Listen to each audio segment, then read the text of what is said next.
2-point game, 6 seconds to go. Halliburton driving. He's in the lane. He nearly lost it. He backs up and unloads.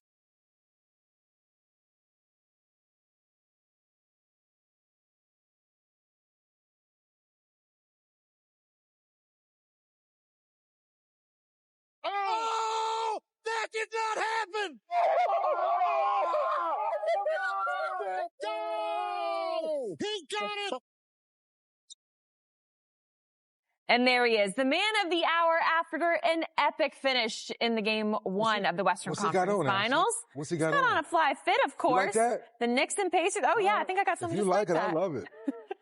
Tyrese Halliburton, he set the scene after that game-tying shot and post-celebration, but can the Knicks and Jalen Brunson recover before they go to Indiana? We welcome you into Playoff Central Live, presented by State Farm. We're going to get you ready for Game 2 at the Garden. I'm Ashley Shamedy alongside Dennis Scott, 3D, Isaiah Thomas, Zeke, guys. And I'm hyped.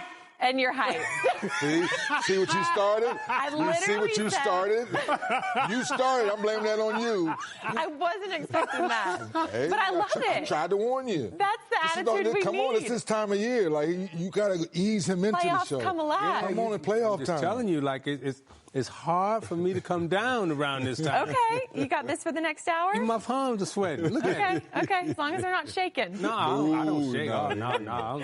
I'm cool guys, under pressure. I don't think this series could have started off any better if you had written it up like this. I mean, a comeback overtime win for the Pacers. If you missed any of it, I mean, the Knicks, they were on fire. Jalen Brunson, 43 points in game one. They did work in those first 3.5, 4.5 quarters, and then you had Aaron Nesmith. He's becoming a household name after his efforts in game one.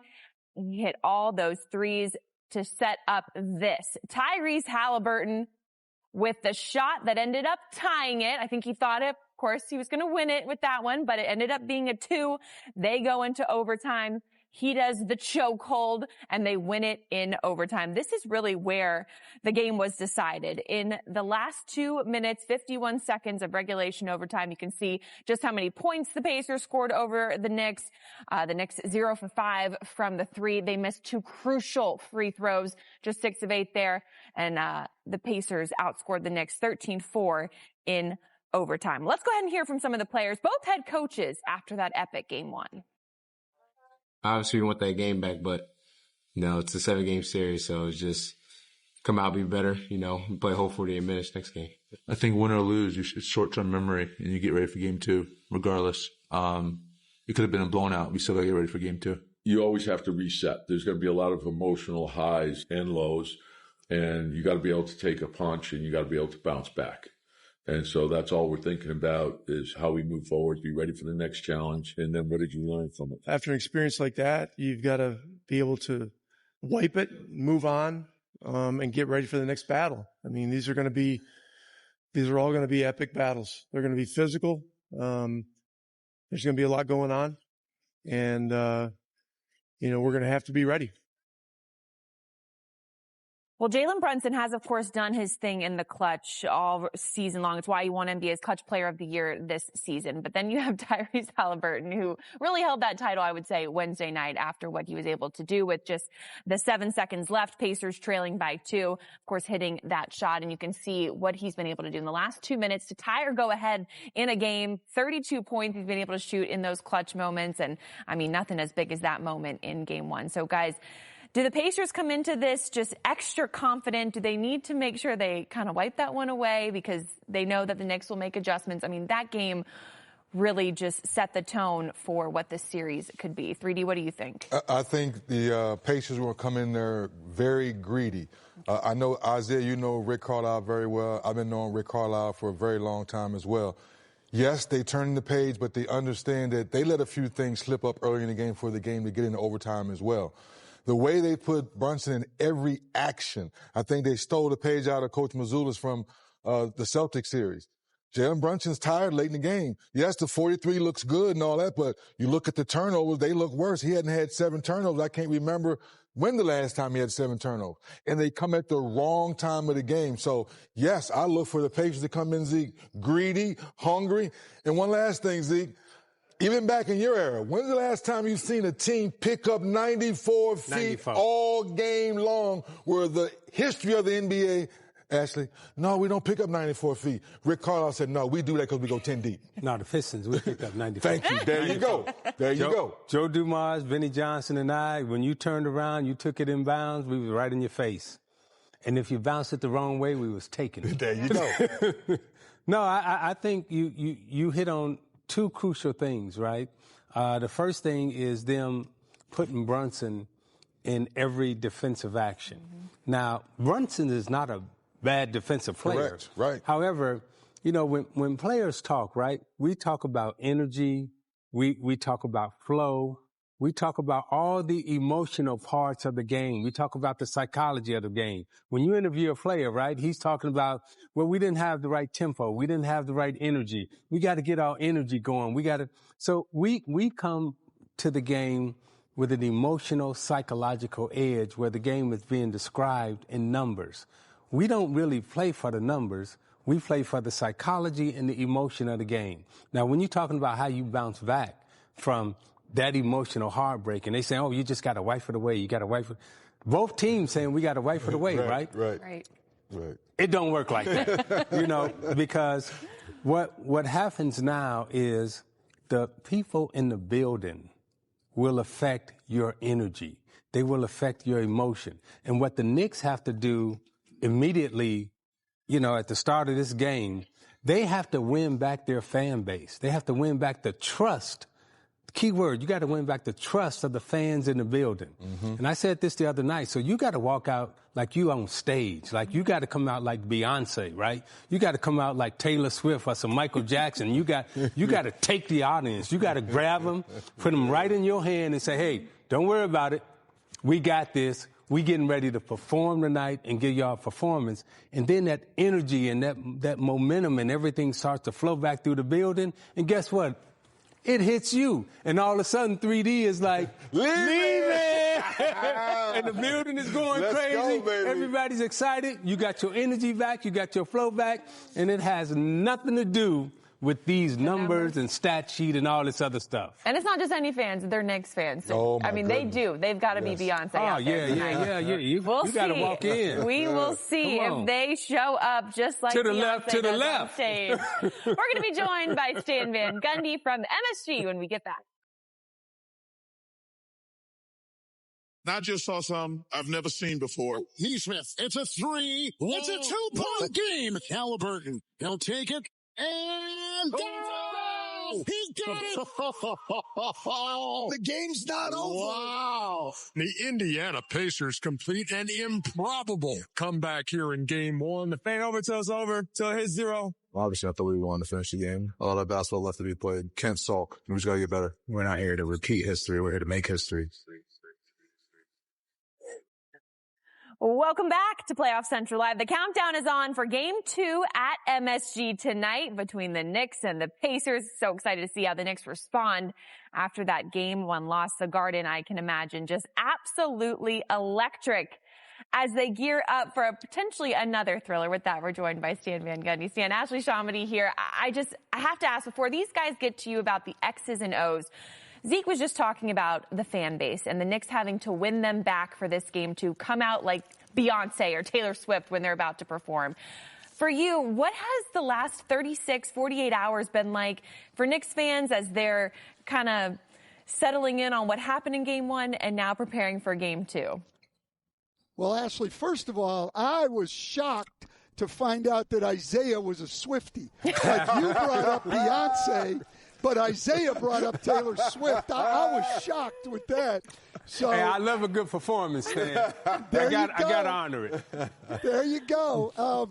But look, you know how the fans are here. Like this, there will be a lot of angst in the building tonight if the Knicks aren't off to a great start. This is a different fan base, and any of us in the league have been around know that. You know, if we look at the other three cities right now, if you get down in Oklahoma City or Minnesota or Indiana, those fans are going to try to rally their team. You get down here tonight, they're going to boo you off the court. That's just the way it is. I mean, New York's a tough place, and I know I'll get in trouble with this with a lot of New York fans, but this is a front-running fan base. You know, Stan, you've had a lot of experience coaching and been in different environments. How do you prepare your team if you're coaching the Knicks now? Do you even talk about the fans? Do you just let it go? I mean, how do you get them prepared emotionally? Because, clock-wise, play-wise and everything else, they're ready. But how do you get them ready for these first 5-7 minutes that they're going to play?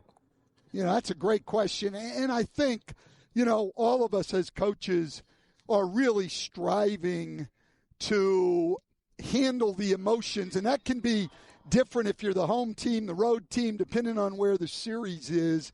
But that's something you're working on all year long, is just to control the emotions and be able to come out and play the game. And I think one of the best ways to do it is, and I'm sure Tom Thibodeau did it yesterday, you're going to focus on what they need to do on the court during the game. Stan, you set me up perfectly. We know Tibbs is stubborn. We know back in the day you had your stubborn moments. I think Rick Carlisle's taking a page out of Mazzulla's book by keeping Jalen Brunson in every action. Who can be now a facilitator, take the ball out of Jalen's hands a little bit so he can be Mr. Clutch in the fourth quarter when the game's close? Well, I think they've gotten good stuff when Josh Hart handles the ball and then Brunson can get it on the catch. I think they've had that all year. So I think we will see more of that tonight. Bridges can do it a little bit. It makes it a little tougher against Indiana because Indiana's one of the few teams in the league that no matter who handles, they're going to pick you up full court. So they're not going to let a Josh Hart or a Mikal Bridges just walk the ball up with no resistance. Those guys are going to have to handle like true point guards to do it, but I still think we'll see a lot of it tonight. You know, Stan, when you talk about true point guards, were you surprised at the lack of ability that Brunson had down the stretch of not being able to control the tempo of the game, being up 12 in those closing minutes? And that's what the point guard is supposed to do. It's supposed to be about time, tempo, and score. And when you got the score, now you got to control the time and the tempo.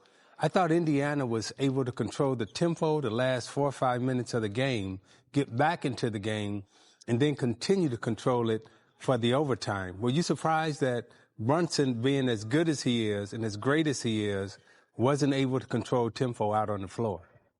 Well, you know what? This is what I thought watching it, Isaiah. I don't know if you saw it the same way, but what I thought is down the stretch in that game, Brunson had a couple turnovers. He also, lost the ball the one time that went to a jump ball, which Siakam, won the jump on, so it's essentially a turnover. He had the near turnover in the backcourt. I thought one of the things Jalen Brunson was doing was spending too much time trying to force the referees to make a foul call rather than just playing the game. And he got himself into some trouble on 2 different occasions really 3, but one was earlier, trying to flail, get the referees to make a call. If they don't make the call, he ends up losing the ball. I think he's just got to play in those situations. The times where we saw him not do that and just attack, he got the ball all the way to the rim and scored. So that's an adjustment I think he has to make tonight as a player.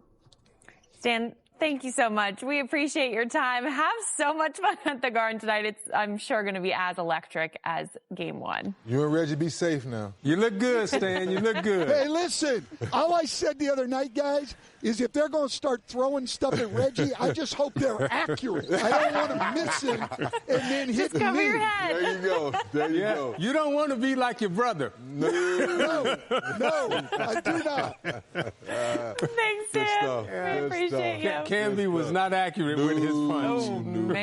Oh, man. He needs to watch out if they're throwing stuff at Reggie to start this one out. Okay, let's talk about the Pacers were down by 14, 3D, with less than 3 minutes to go in that fourth quarter. Where did things break down defensively for them? I know Aaron Nesmith obviously went off, had his hottest streak he's had all year in those 6 threes in the fourth quarter, but where did the Knicks defense break down? What do they need to, improve on for this one? First thing we talk about is communication on the defensive end. If we're not on the same page, one little small missed detail, great things happen for your other team. So you're watching here, you bring the ball off the court, we know that you're trying to stay locked in with your man. But one miscommunication, you're going under. Look how far OG's back. He's not connected, not talking. Look at Cat pointing, it's too late. Now, as a shooter, I've seen one go down. Ball rotation. Now, come on, you're licking your chops. You step into it. This is Halliburton. He's saying, guess what? I want to rebound the basketball. No, you got to box out. That's what you're on the floor for, big fella. You've been doing it all series long, all playoffs long. Now, another situation. Poor communication. You turn your back.